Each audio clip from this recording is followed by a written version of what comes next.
Hi viewers, welcome back to Kadapa Telugu రుచులు. ఈరోజు వచ్చేసి నేను చిక్కుడుగాయ కర్రీ చేస్తున్నాను. ఈ చిక్కుడుగాయ కర్రీ వచ్చేసి నేను ఎప్పుడు చేస్తూ ఉంటాను కదా, కొబ్బరి పొడి. ఆ కొబ్బరి పొడి వేసి చేశాను, ఏమి ధనియాల పొడి ఏం వేయకుండా. టేస్ట్ అయితే చాలా బాగుంది. మీరు కూడా తప్పకుండా ఇలా కొత్తగా మనము కర్రీస్ అనేవి కొత్తగా డిఫరెంట్గా చేసుకుంటూ ఉంటే బోరింగ్ అనేది ఉండదు, సేమ్ కర్రీ తిన్నట్టు ఉండదు.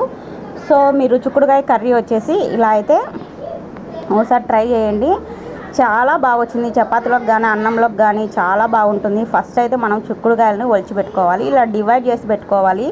ఇలా చీలికలుగా కట్ చేసుకొని మనము తుంచుకుంటేనే మసాలా అనేది చిక్కుడుకాయలకు బాగా పడుతుంది. తర్వాత ఫైబర్స్ కూడా ఎక్కువగా ఉంటాయి, పీచు పదార్థాలు చాలా ఎక్కువగా ఉంటాయి. ఈ చిక్కుడుకాయలు కానీ గోరు చిక్కుడు కానీ వీటిలో ఎక్కువగా మనం వీక్లీ 2 times తీసుకోవడం వల్ల హెల్త్కి చాలా మంచిది, ప్రోటీన్స్ మంచిగా లభిస్తాయి.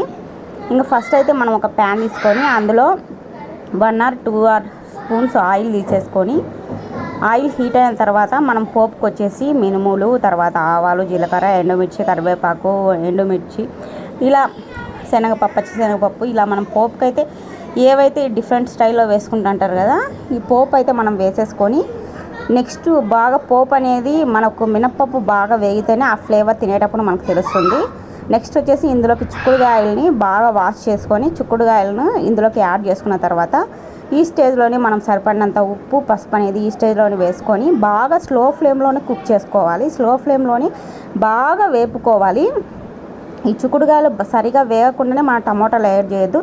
ఇలా వేగిన తర్వాత మనం టమోటా పళ్ళను యాడ్ చేసేసుకొని ఇది కూడా మన స్లో ఫ్లేమ్లోనే బాగా కర్రీ బాగా దగ్గర పడేంత వరకు బాగా వేపుకోవాలి. వీడియోలు చూపిస్తున్న విధంగా మూత పెట్టుకొని మంచిగా స్లో ఫ్లేమ్లోనే వేయించుకోవాలి. ఇలా బాగా వేయించుకున్న తర్వాత నేను ఎప్పుడు చెప్తూ ఉంటాను కదా, ఈ మధ్యలో మనం వచ్చేసి ఒక మసాలాను కొబ్బరి పొడి అనేది చేసుకోవాలి. ఈ కొబ్బరి పొడికి వచ్చేసి మనం ఎండుమిర్చిని వాడితేనే పొడి అనేది చాలా టేస్టీగా వస్తుంది. ఎండుమిర్చి, తర్వాత కొబ్బరి, వెల్లుల్లి రెబ్బలు, సరిపడినంత సాల్ట్, ఎందుకంటే మనం కర్రీలో కూడా ఉప్పు వేసింటాం కాబట్టి దీంట్లో కొంచెం సాల్ట్ వేసుకుంటే మనం వేడి అన్నంలోకి కూడా ఈ కొబ్బరి పొడి వేసుకొని తింటే కనుక మస్తు ఉంటుంది. మీరు కూడా తప్పకుండా ట్రై చేయండి. వేడి అన్నంలో గుంటూరు సైడ్ కారపొడి అలాగో, ఇది కడప స్టైల్లో ఇలా కొబ్బరి పొడి కూడా అలాగే. ఇంకా ఫైనల్గా దగ్గరకు వచ్చేసరికి మనము కొబ్బరి పొడి వేసేసుకొని సర్వ్ చేసుకోవాలి. ఈ వీడియో కనుక మీకు నచ్చినట్లయితే లైక్ చేయండి, షేర్ చేయండి, సబ్స్క్రైబ్ చేయండి. మరో మంచి వీడియోతో